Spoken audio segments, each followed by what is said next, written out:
ये महाकुंभ 144 साल बाद आया। एक साथ सारा जग नहाया।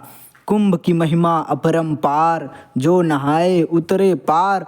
अमृत पाने साथ आए, देव यक्ष गंधर्व किन्नर। नागा साधु संत, स्नान करने आए गृहस्थ और महंत। शंकराचार्य अखाड़े महामंडलेश्वर, एक लक्ष्य पाना है ईश्वर। 13 जनवरी 2025 से कुंभ मेले की शुरुआत हो चुकी है। प्रयागराज में आयोजित कुंभ 26 फरवरी को समाप्त हो जाएगा।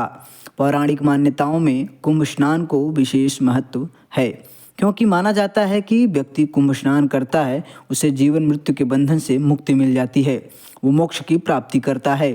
13 जनवरी को शुरू हुए कुंभ में अलग अलग तारीखों पर अमृत स्नान भी किया जाएगा। महाकुंभ के दौरान पहला अमृत स्नान मकर संक्रांति के दिन यानी 14 जनवरी को किया गया। कुंभ का पहला राजसी स्नान नागा साधु करते हैं। आपको राजसी स्नान से जुड़ी कुछ खास बातें बताते हैं। इस महाकुंभ 2025 का आरंभ 13 जनवरी को हुआ। 14 जनवरी को ही पहला राजसी स्नान हुआ। इसके अलावा 4 और तिथियां हैं जिनमें राजसी स्नान किया जाएगा। 14 जनवरी को मकर संक्रांति जो बीत चुका है, 29 जनवरी को मौनी अमावस्या है, 3 फरवरी को बसंत पंचमी और 12 फरवरी को माघी पूर्णिमा और 26 फरवरी को महाशिवरात्रि के साथ कुंभ मेला का समापन हो जाएगा। राजसी स्नान से जुड़ी कई धार्मिक मान्यताएं हैं। एक धार्मिक मान्यता के अनुसार सूर्य, गुरु जैसे राजसी ग्रहों की स्थिति देखकर ही शाही स्नान यानी राजसी स्नान की तिथियां निर्धारित की जाती हैं। एक ग्रह व्यक्ति को धन, वैभव और सुख शांति प्रदान करके राजसी जीवन देते हैं। ऐसे में राजसी स्नान के प्रभाव से सुख समृद्धि की प्राप्ति होती है। सूर्य, चंद्रमा और गुरु यानी बृहस्पति ग्रहों की स्थिति के आधार पर कुंभ का आयोजन होता है। इसी आधार पर स्थान का निर्धारण भी होता है।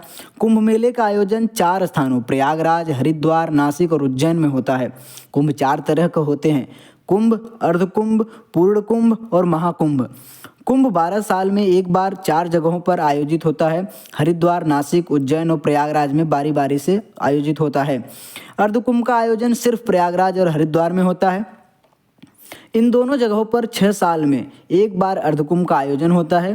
पूर्ण कुंभ सिर्फ प्रयागराज में 12 साल में एक बार आयोजित होता है। महाकुंभ एक दुर्लभ आयोजन है जो 12 पूर्ण कुंभ के बाद यानी 144 साल बाद आता है, इसलिए इस आयोजन को महाकुंभ कहते हैं। यह सिर्फ प्रयागराज में आयोजित होता है, जहां गंगा, यमुना, सरस्वती नदियों का पवित्र संगम है। वहीं एक अन्य धार्मिक मान्यता अनुसार साधु संतों, खासकर नागा साधुओं को धर्म का रक्षक माना जाता है। मुगल काल में नागा साधुओं ने धर्म की रक्षा के लिए मुगलों का मुकाबला किया था, इसलिए विशेष रूप से उन्हें सम्मान देने के लिए राजसी स्नान की व्यवस्था उनके लिए की जाती है। राजसी स्नान में पूरे ठाट बाट के साथ साधु हाथी, घोड़े और रथ पर सवार होकर कुंभ स्नान के लिए आते हैं। नागा साधुओं के राजसी अंदाज को देखकर ही इस विशेष स्नान को राजसी स्नान कहा गया है। नागा साधुओं के प्रथम स्नान से जुड़ी एक प्राचीन मान्यता ये भी है कि मुगल कालीन साम्राज्य में जब कुंभ का आयोजन किया जाता था तो मुगलों ने आस्था के इस पर्व में खलल डालने के कई प्रयास किए थे।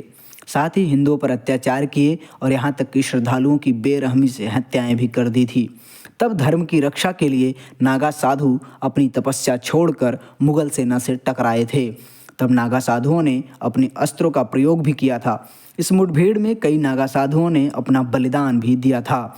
यही कारण है कि नागा साधुओं का धर्म का रक्षक मानते हैं और उन्हें सम्मान देते हुए पहला राजसी स्नान कराया जाता है।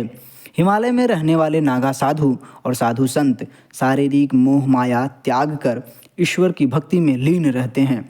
वे कठिन मौसम की परवाह किए बगैर हर परिस्थिति में भगवान का ध्यान करते हैं। लेकिन कुंभ के आयोजन के समय नागा साधु गंगा में स्नान करने के लिए जरूर आते हैं। शाही स्नान, जिसे हम राजसी स्नान कहते हैं, पहले मंत्रोच्चारण, शंख ध्वनि और धूप दीप करते हैं। इसके बाद नागा साधु राजसी स्नान करते हैं। नागा साधु और साधु संतों के स्नान के बाद ही आम लोग स्नान करते हैं। यह कुंभ 144 साल बाद आया है और उत्तर प्रदेश प्रशासन की इस प्रबंधन से ये विश्व में अपने आप में एक अनोखा कुंभ बनता नज़र आ रहा है, क्योंकि इसमें 40 करोड़ से ज़्यादा लोग आने वाले हैं। अब तक 7 करोड़ लोग से ज़्यादा लोगों ने स्नान कर लिया है। दोस्तों, आपको वीडियो कैसा लगा कमेंट करके जरूर बताइए। वीडियो अच्छा लगा तो शेयर कीजिए, चैनल को सब्सक्राइब कर लीजिए और कुंभ में स्नान करने के लिए ज़रूर आइए। Thank you.